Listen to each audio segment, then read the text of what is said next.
Hello YouTubers, you're watching Just Do It Yourself channel. Today we have 2019 Ford Escape and we will do the transmission fluid change.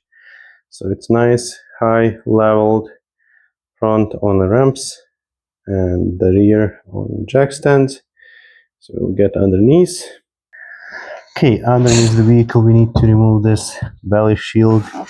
I believe majority of those should be T30 all the way around. I can see some Phillips screws which are not factory ones, so we'll get this off. We'll take a look what's going on. Also, there's like a huge oil leak, so we'll check that out too.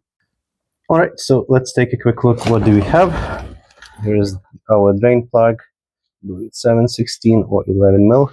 We have tons of oil, and the reason for that is, surprise, surprise, the axle is out. So as you can tell, 2 weeks ago this control arm was replaced, and I think when guys did the replacement they accidentally pulled out the axle. So theoretically 2 weeks this transmission has been open and running like that, so I think it's a good time to change the oil and see if any oil is left. Right, so we have oil catch tray underneath. We have 11 mil socket. This vehicle has 74,000 kilometers on it, and many people ask when to change the fluid. I would say change it every 5 years the most. Those transmissions don't have any serviceable filters, so more often you change them. I can see there's a little bit of shaving. Actually, considering that this transmission has been open, I will grab a clean container. We will try to see if there are any shavings. Okay, so we'll start with the nice and clean container. In general, you can expect to get around 4-5 liters of fluid the most. Considering that the axle was out, we would be lucky to get 2. So for the change interval, as I said, 5 years the most. Otherwise do 50,000 kilometers. It's relatively cheap, and transmissions are very expensive, so rather to stay on a safe side, as well as I mentioned, there is no serviceable filter, and when you do this type of oil change, transmission fluid change, drain and fill, you replace it probably maybe 60% of fluid the most. The rest sits in valve body, so more often you do, more fresh fluid you will have. So 50,000 I think would be the best. This one has 70, and you can see it's quite dark. It's really dark. You will let it drain. We'll see what we get. Okay, so it's almost done draining. We got probably around 3 liters of fluid, so not too terrible, I think. It was a liter low, which I don't expect would cause any severe damage to the transmission. So at this point we'll try to get that axle in, and we'll find the fill plug. So now when it's barely dripping, we have cleaned the fill plug and applied fresh red sealant. We will plug it in. That dripping can continue probably for a good couple of days. For the torque,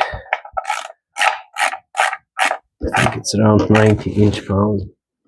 You don't want to put too much pressure. Do it first time, and if it leaks, give it another crank. But just a 1/4 inch ratchet should be good.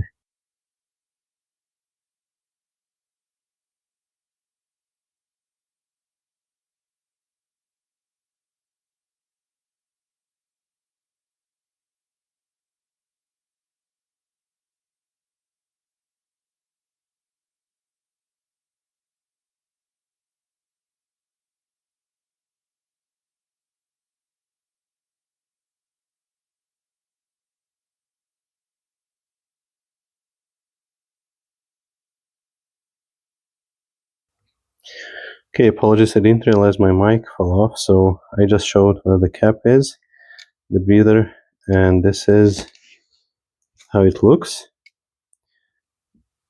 So you need to use like a Channellock pliers to squeeze the clamp and pull it off. So this clamp is kind of attached to the plug, so if you grab it, you can pull it out. All right, I got the long funnel in. I'll use another one on top, just so we have a little bit more room to play with. Okay, so for the transmission fluid, we are using this Castrol Transmax ATF CVT Universal. Now it's good for hybrid vehicles, so it literally fits all the vehicles, even CVT transmission.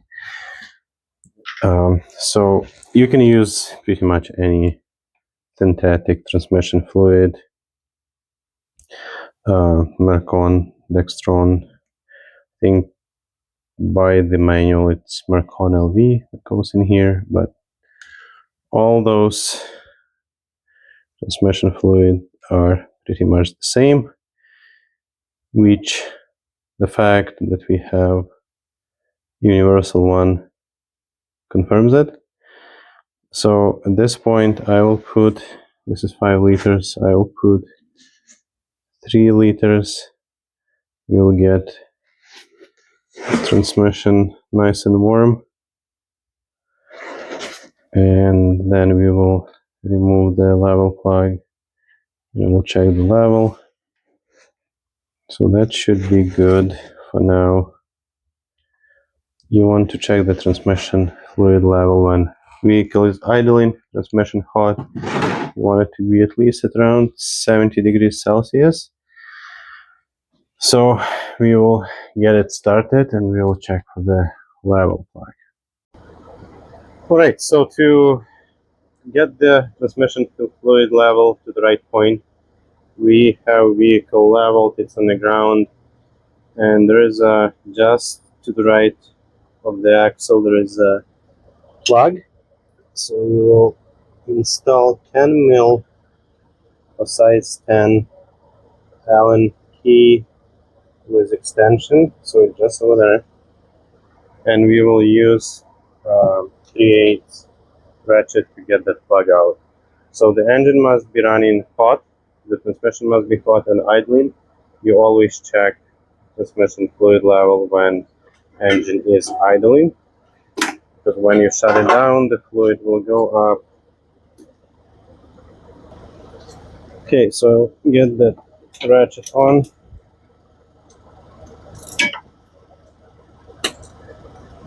And as soon as it breaks loose, it should go out just with your fingertips.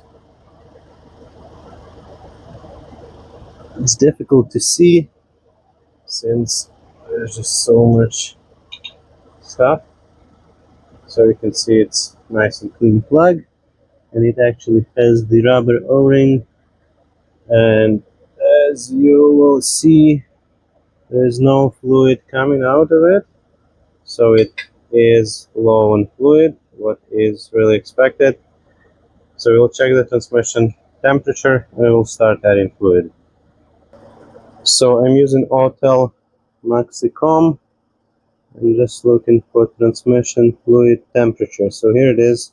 It's 49 degrees right now, around 50, and we want it to be at least 70-80 degrees. So we will wait until it warms up and we will top up the fluid. Alright, so just a quick reminder, where is the fill plug? Just over there. And this is actual plug.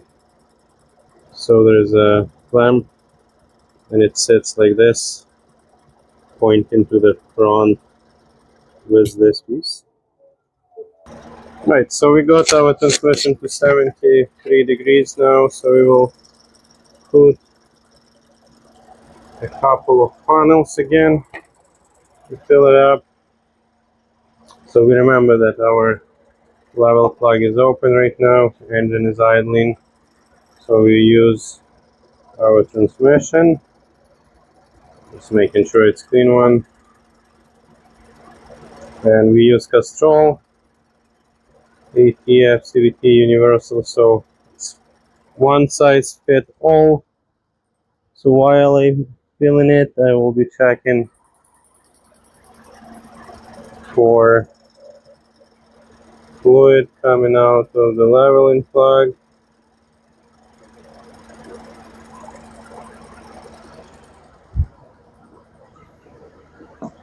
And it started to flow.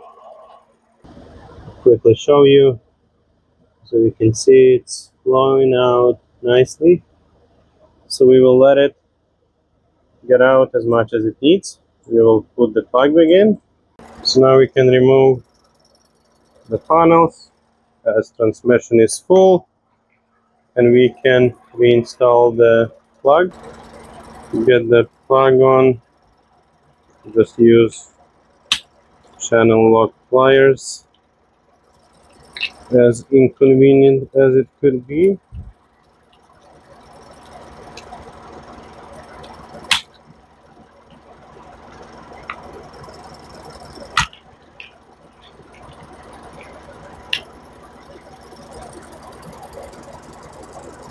Just slide it on.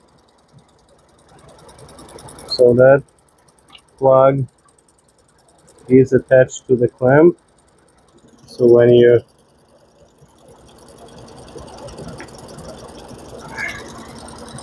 push down the clamp, the plug will go with it. Okay, so now we will put that plug back in.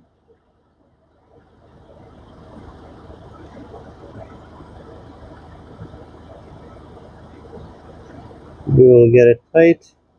As I mentioned, there is a rubber O-ring, so you don't need to torque it too crazy momentum. So just give it a crank. That should be good.